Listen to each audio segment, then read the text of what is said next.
Does USCIS treat everybody the same? Hi, I'm Jim Hacking, immigration lawyer practicing law throughout the United States out of our offices in St. Louis, San Diego, and Washington, D.C. You know, in America, under the law, everyone is supposed to be treated equally. But I wanted to shoot this video to share my thoughts on whether or not I think the State Department or USCIS treat individuals fairly and consistently and the same way as they treat other candidates for immigration benefits. And the short answer is no, they don't. They use a shorthand. They pick people from certain countries and they hold them to a higher standard. They think that they know about how people are from that country and they treat them accordingly. And I really think that's unfair. You know, when I was in law school, they taught us this concept when it comes to how federal agencies are supposed to treat people, and the law or the interpretation of the law or the regulations are not supposed to be what's called arbitrary and capricious. Arbitrary means that sometimes you get this answer, sometimes you get that answer on the same set of facts. Capricious means it's not supposed to be mean-spirited or targeting individuals for something about themselves that they can't change. And so that's really where I get bogged down. So for instance, there are all kinds of countries that if you pick that country and you think about that immigration case, you know certain issues are going to come up. For instance, anyone from Nigeria or Ghana, USCIS and the State Department are all over men, particularly, who come to the United States and they think get married to get an immigration benefit like a green card so that they can stay and work in the United States and eventually get their citizenship. They hold those cases to a higher standard. People from Nigeria, men from Nigeria who are seeking a marriage-based green card are fundamentally treated different than white men from Sweden who come to the United States for the same reason. It's just a fact. Similarly, I can't tell you how many Iranian men and women I talk to who have a very, very hard time getting any immigration benefits, whether it's a student visa, a green card, citizenship, especially if they're in the science and technology field. I think there's memos out there at the government that just says slow these cases down, treat these people differently, and do not adjudicate their cases quickly. Of course, as a Muslim, I know that many of my clients from predominantly Muslim countries and Arabic countries are treated unfairly, treated differently.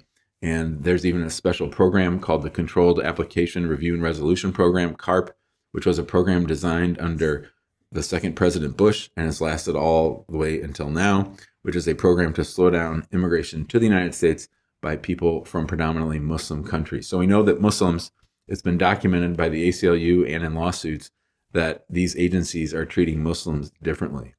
Similarly, people from China, we see people from China and Russia who are held to a higher security standard, who get a lot more questions, who get a lot more scrutiny. Now, some of that might be well taken, but when they use stereotypes and they use country conditions to say that everybody from that area acts like that or should be scrutinized like that, that's where I have a problem. I'm all for everybody doing their investigations and I'm all for everybody being properly vetted, but everyone should be vetted the same. Everyone should be treated the same. And because your skin is brown or black doesn't mean that you should be subjected to higher scrutiny or have a harder time proving up your case. I believe this in my heart of hearts. I think that people that go through the immigration process really get treated unfairly. I think that the agencies really have their knives out for certain people. And I think that it's unfair, it's undemocratic, and it's un-American. So I really hope that these agencies take some introspection, look at themselves, and particularly some officers. Some officers are great and they treat everybody kindly. I was just in front of an officer in St. Louis who's very, very sweet to whomever I bring there. She's actually extra specially nice to people from predominantly Muslim countries and just trying to be kind and acknowledge their differences and talk about how great those are and just really treated people fairly. So I'm not trying to do what USCIS does. I'm not trying to give a blanket statement that everybody at USCIS is like this.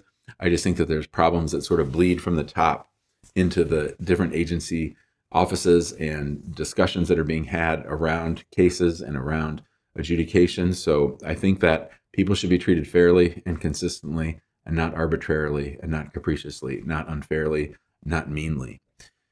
If you're thinking about applying for an immigration benefit and you want to work with Hacking Immigration Law, we'd love to talk to you. Love to think that through and see if that's something we can work. You can either email us info@hackingimmigrationlaw.com or you can call us 314-961-8200. We also have our Facebook group. If you're just looking for some free information, or a YouTube channel, you can join the Facebook group, which is called Immigrant Home, or you can subscribe to the YouTube channel. You can also join us on our Immigration Answer Show, which I do 3 or 4 times a week. It's a live show where people can call in and ask me whatever immigration questions that they want. We'd love to have you join us there. Also, if you want to get in the waiting room and get on our text line so that you get alerted whenever we're going to go live, text the word show, SHOW, to 314-470-3300. Finally, don't forget to follow us on TikTok @Immigration Hacking. Thanks so much, and we'll see you next time.